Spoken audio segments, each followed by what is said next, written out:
Ang pinakamalaking concert tour ngayon sa buong mundo darating na sa Southeast Asia ngayong Marso. Kaya hindi na mapakali ang maraming Pinoy fans na mapanood ng personal ang Eras Tour ni pop superstar Taylor Swift sa Singapore.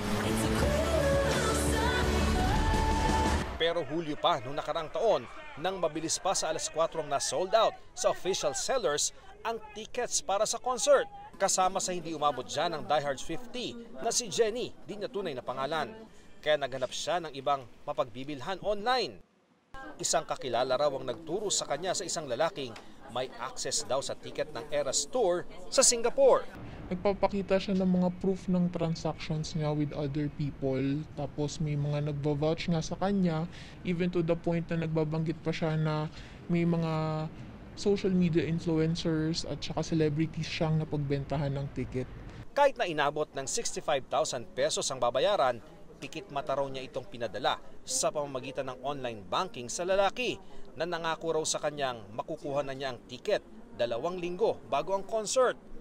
Pero nang dumating na ang takdang petsa, hindi na niya makontak ang lalaki na nagpakilala raw na taga Tuguegarao, Cagayan.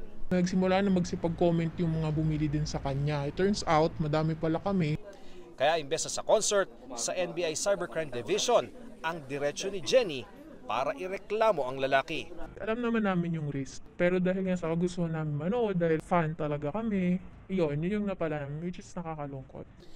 Ayon sa NBI Cybercrime Division, sa kabuuan, aabot daw sa 100 na mga umano'y na biktima ng ticket seller.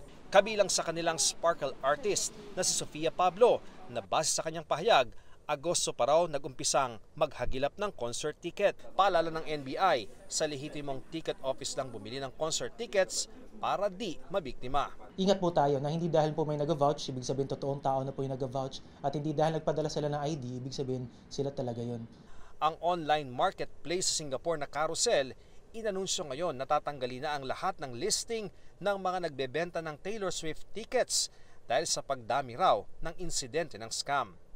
Si Jenny, naskaman, never say die pa rin sa panonood ng concert ng idolo.